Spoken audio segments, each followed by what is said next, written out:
છોટાઉદેપુર ધારાસભ્ય રાજેન્દ્રસિંહ રાઠવા અને નગરપાલિકા દ્વારા સાફ સફાઈ અભિયાન હાથ ધરવામાં આવ્યું। દર્શક મિત્રો, આપ જોઈ રહ્યા છો સરદારનો અવાજ। દેશના વડાપ્રધાન નરેન્દ્રભાઈ મોદીએ શાસનના 12 વર્ષ પૂર્ણ કર્યા અને વિક્રમ સર્જ્યો છે, ત્યારે સમગ્ર દેશ તેનો ઉત્સવ બનાવી રહ્યો અને ભારતીય જનતા પાર્ટીમાં આનંદની લાગણી ફેલાઈ છે, જેના ભાગરૂપે આજ રોજ છોટાઉદેપુર નગરમાં સાફ સફાઈ અભિયાન હાથ ધરવામાં આવ્યું હતું, જેમાં છોટાઉદેપુર ધારાસભ્ય રાજેન્દ્રસિંહ રાઠવા સહિત નગરપાલિકાના હોદ્દેદારો, જેમાં કારોબારી અધ્યક્ષ અલ્પનાબેન, સૌરભભાઈ શાહ સહિત ભાજપના કાર્યકરો, હોદ્દેદારો, નગરપાલિકાના સ્ટાફ ઉપસ્થિત રહ્યા હતા। જ્યારે ધારાસભ્ય રાજેન્દ્રસિંહ રાઠવા મોદી સરકારના 12 વર્ષના શાસનના 4399 જેટલા દિવસ પૂર્ણ થતા હર્ષની લાગણી અનુભવી હતી અને દેશ આગળ વધે તે માટે અપેક્ષા વ્યક્ત કરી હતી। રિપોર્ટર શકીલ બલોચ દ્વારા છોટાઉદેપુર। આદરણીય વડાપ્રધાન નરેન્દ્ર મોદી સાહેબની સુશાસનના 12 વર્ષ પૂર્ણ થાય છે। સૌથી વધારે વડાપ્રધાન રહેવાનો આજે એમનો રેકોર્ડ થયો છે। 4399 દિવસ જેટલા વડાપ્રધાન તરીકે રહેવાનો અને આ દેશની સેવા કરવાનો આદરણીય નરેન્દ્ર મોદી સાહેબને મોકો મળ્યો છે। તેના ભાગરૂપે અમે આજે છોટાઉદેપુર સરદાર બાગની સામે પૂજ્ય મહાત્મા ગાંધીની પ્રતિમા ખાતે આજે અમે સ્વચ્છતા અભિયાન કર્યું અને આ 4399 જેટલા દિવસ એમને વડાપ્રધાન તરીકે રહ્યા, પરંતુ એક દિવસ પણ એમને રજા પાડી નથી। અવિરત આ દેશ પ્રગતિના પંથે આગળ વધે, દુનિયાના અન્ય દેશોમાં એક વિકાસશીલ દેશ બને તે માટે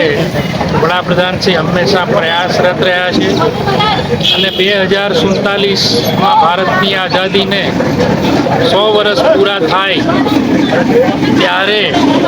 આ દેશમાં કઈ પ્રકારે કામ થવું જોઈએ એવા અનેક પ્રકારના આયામો તેમને આપ્યા અને એ રીતે ભારત આગળ વધી રહ્યું છે। ભારત આત્મનિર્ભર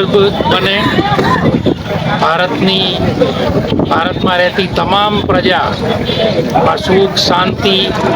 શિક્ષણ વધે, આરોગ્યની સુવિધાઓ વધે, એવા અનેક પ્રકારના જે ક્ષેત્રો છે તેમાં ભારત કઈ રીતે તેજીથી આગળ વધે અને એનું કામ અત્યારથી થાય એના માટે હંમેશા ચિંતિત રહેતા એવા વડાપ્રધાન આદરણીય નરેન્દ્રભાઈ મોદી સાહેબને આજે અમે ખૂબ અભિનંદન પાઠવીએ, શુભેચ્છા પાઠવીએ કે તેમનું એ દીર્ઘાયુ રહે, આ દેશ માટે વધારેમાં વધારે ઉર્જા સાથે કામ કરે એ માટે આજે અમે છોટાઉદેપુર સરદાર બાગની સામે ગાંધીજીની પ્રતિમાને આજે અમે સ્વચ્છ પાણીથી એમને ધોઈ અને આજુબાજુનું જે ગંદકી હતી એ ગંદકી છોટાઉદેપુરના નગરપાલિકાના સૌ સભ્યો, છોટાઉદેપુર શહેર ભાજપ પ્રમુખ, મહામંત્રી અને એમની આખી સંગઠનની ટીમ, મહિલા મોરચો, યુવાન સાથીઓ, નગરપાલિકાના સૌ સફાઈ કર્મચારી મિત્રો અને એ કર્મચારી મિત્રોનું આજે અમે ફૂલહારથી સ્વાગત કર્યું। એટલા માટે એમનું આજે સન્માન પણ કર્યું કે આ નગરને સ્વચ્છ ચોખ્ખું રાખવા માટે એ લોકો ખૂબ મહેનત કરી રહ્યા છે, એટલે એમને સફળતા એમની પણ રહે, એમના સહયોગ બદલ એમનું આજે અમે અભિવાદન કર્યું છે। એટલે આજનો કાર્યક્રમ આ રીતે આજે અમારો સંપન્ન થયો છે અને એક સંદેશો આ નગરની જનતાને પણ આપ્યો છે કે જ્યાં ત્યાં આપણે કચરો નહીં ફેંકીએ, પ્લાસ્ટિક નહીં ફેંકીએ અને નગરપાલિકાના સીઓ શ્રી છે, નગરપાલિકાના ઇન્ચાર્જ પ્રમુખશ્રી પણ છે, તેમને પણ વિનંતી કરું કે આપણે હજુને પણ આ નગરની અંદર સફાઈ માટે જે કંઈ